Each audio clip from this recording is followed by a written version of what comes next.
Oh, welcome back. A remarkable journey has culminated at a South Cheektowaga church.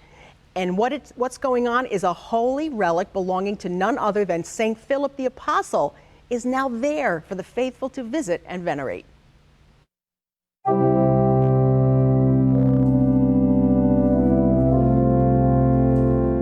It's very small, almost unnoticeable here in its own special space at St. Philip the Apostle Parish on Losson Road.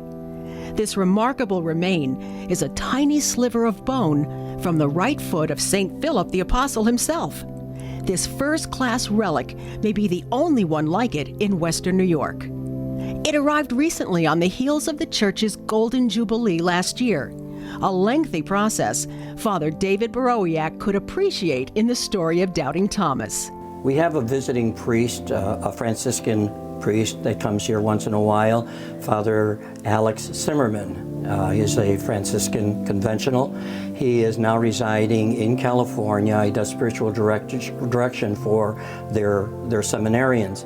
And he comes here once in a while, and for the anniversary, he wanted to do something special for our 50th anniversary.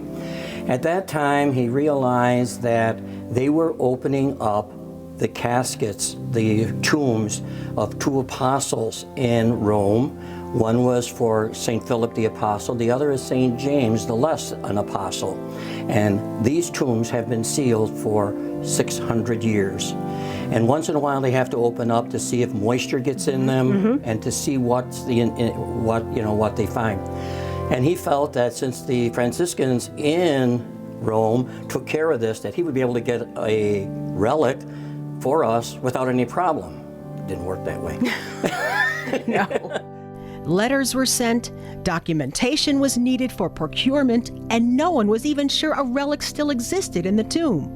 When they opened it up, they only found dust and the right foot of St. Philip. And you can see even if there's a nail hole here.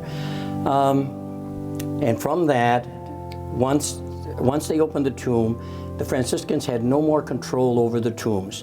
It was handed over to the Vatican.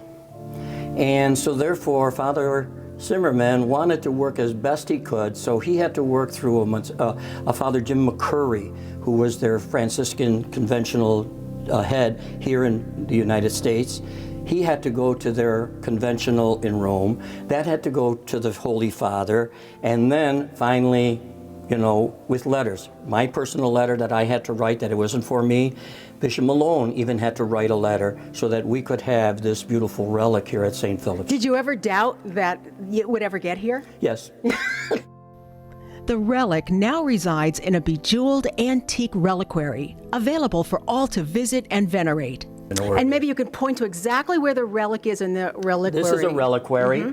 It holds the relic, and right in the middle, there's the big silver circle, but right in the middle, it looks like a little star, and on that star, on the inside, is an extremely small little chip from this foot. St. Philip the Apostle was thought to be present at the miracle at the wedding feast in Cana. Depictions of St. Philip show him holding the loaves and fishes Jesus multiplied to feed the many people.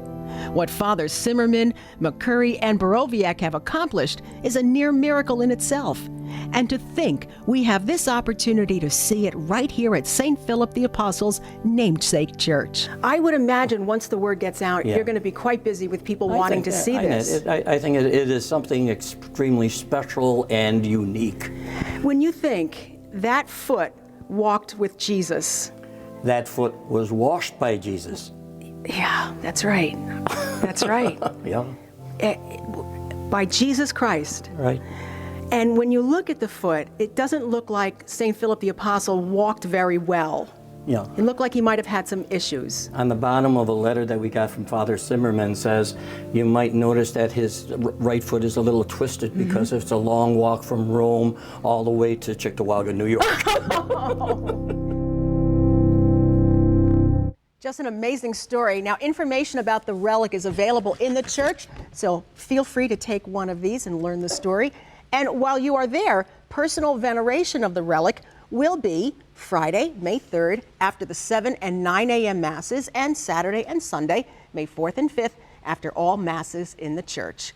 And a special veneration is planned over the next anniversary of St. Philip the Apostle, which happens to be on November 9th.